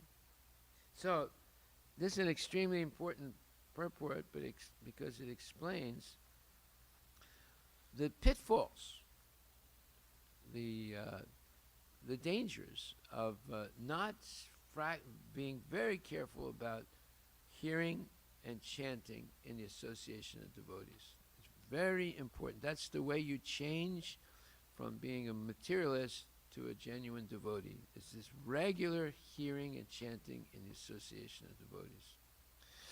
Okay, so we'll stop right there. Are there any questions? This second canto is extremely profound. it gets more and more profound as we read. Yeah. Yes. Instead of Krishna being the center, we put ourselves in the center. So every little whim that comes into the mind, we say that's what I have to do. You know, I have to buy this Tesla because somebody else bought a Tesla, and why should that idiot be better than me? I'm going to buy my Tesla now, right? So that's self-centered. You're not thinking what's good for Krishna, what's good for the temple. You're just saying what's good for me.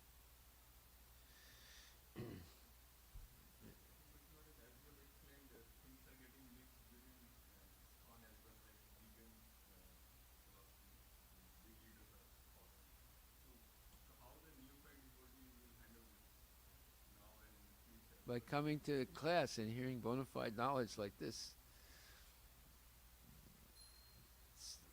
The truth is being spoken. That even though we're dealing with the truth every day, these impurities enter into our mind, and then and we forget what we read, and we become deviated. Because they're very, very, let's say, expert people in logic, and they'll use different arguments, and it seems to be valid, and then we get misled. Just keep life real simple. You know, the less we surround ourselves with gadgets, the less we're interested in what's the other person doing, and we just stick to what we're supposed to do, basic things, following the regulative principles strictly. And one of those regulative principles is coming every day to class, and coming to Mangala Aarti, and chanting your rounds, you know. All these things, we have to stick to those basic things. If we stick to those basic things, we will not be misled. Okay, Haribol.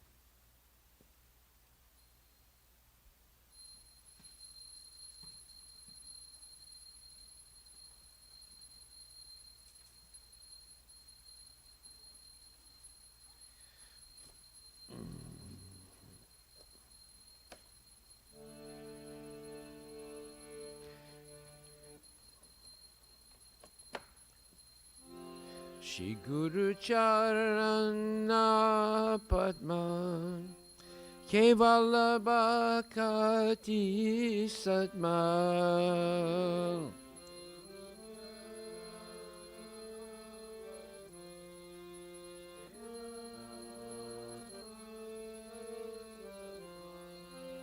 Bando Mui Sabadana Mate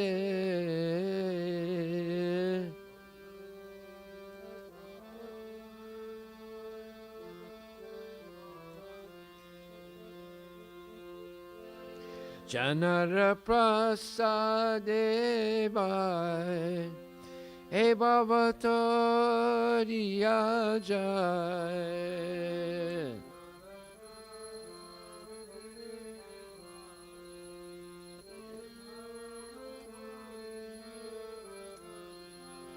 Mandomui Sabadana Mate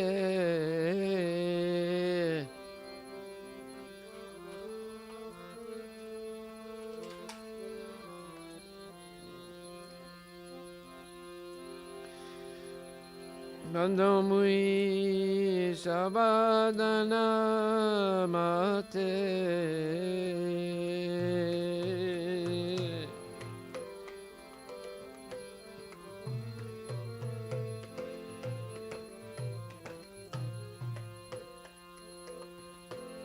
Janara Prasadeva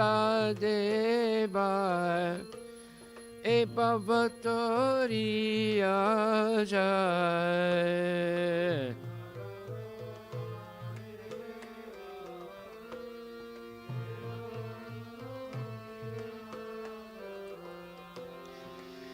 Krishna Prapti Hoya Hoite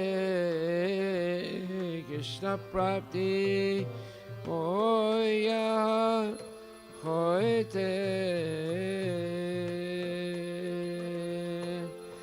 Gurumukha Padma Vakya Chitete Koriyakya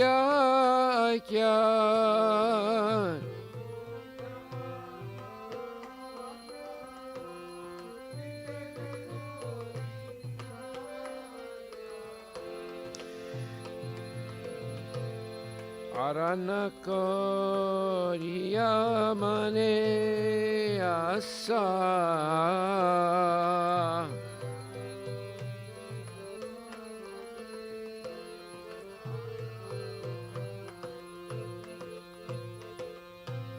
Shri Guru Charane Rati Eseyutamagati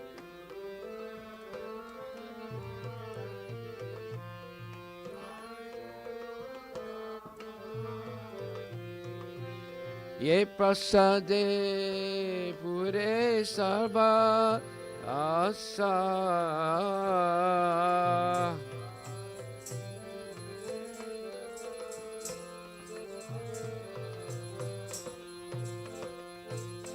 Yakshudan dilaje janme janme Prabhu se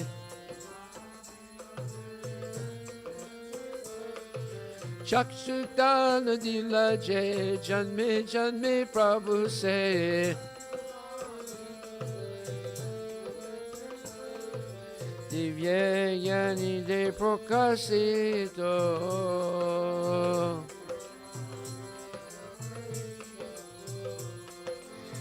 Prema bhakti chaha hoite avidya vinasa jate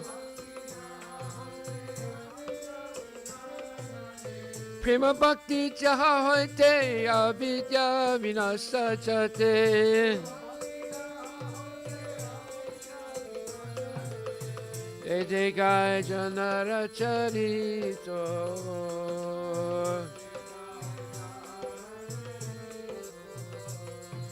Shri Guru Karuna Sindhu Adana Janara Bandhu Shri Guru Karuna Sindhu Adana Janara Bandhu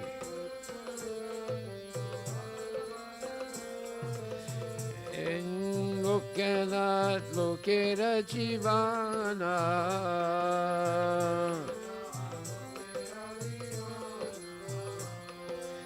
Shri Guru Karuna Sindhu Adana Janara Bandhu Shri Guru Karuna Sindhu Adana Janara Bandhu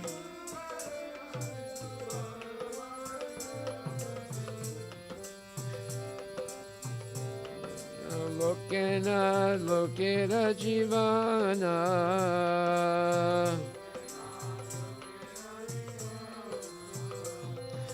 Lokena Lokera Jivana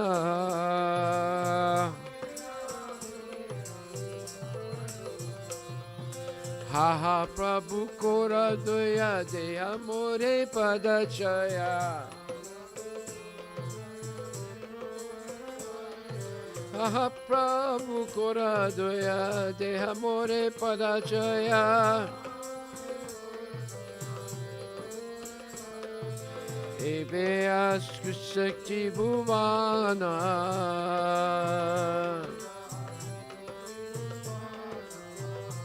Bolo Ebe Askusakti Bhuvana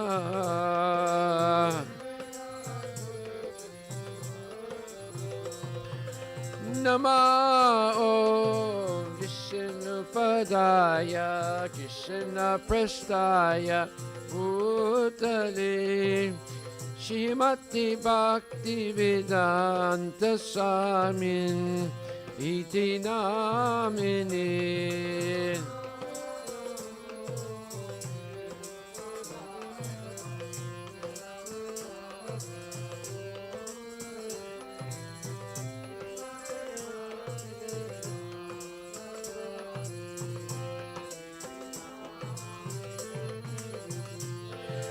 Na Namaste Saraswati Deve Gauravani Pracharine Nirvisesa Sunyavadi Paskatya Desatarine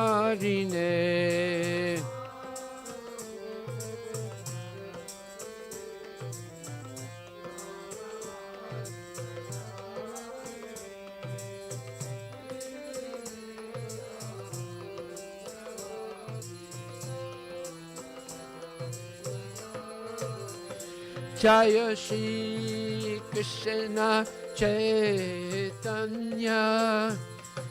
Prabhu Nityananda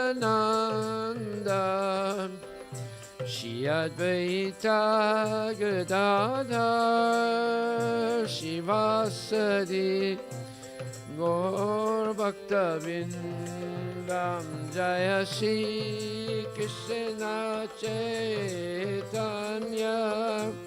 Prabhu Nityananda Shri Advaita Gadadhar Shivasadi Gaur Bhakta Vindam Hare Krishna Krishna Krishna Hare Hare Hare Rama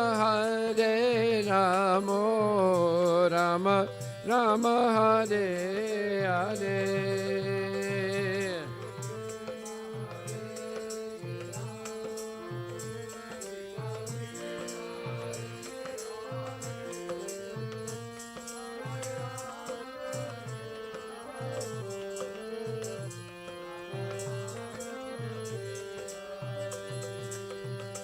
Hare Krishna Krishna Krishna Hare Hare Hare Rama Rama Rama Hare Hare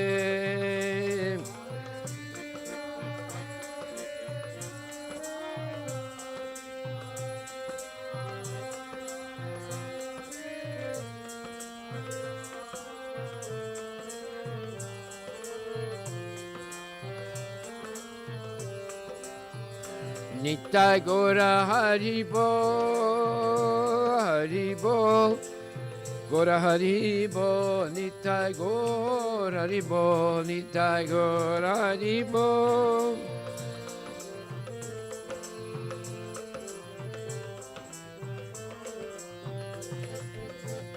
Hare Krishna, Hare Krishna.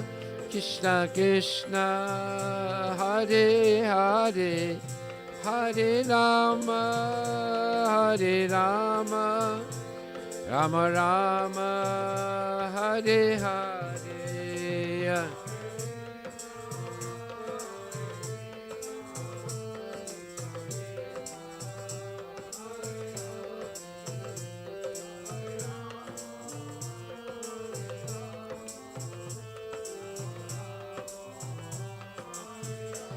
Nitai Gaur Haribo, Haribo, Haribo, Nitai Gaur Haribo, Nitai Gaur.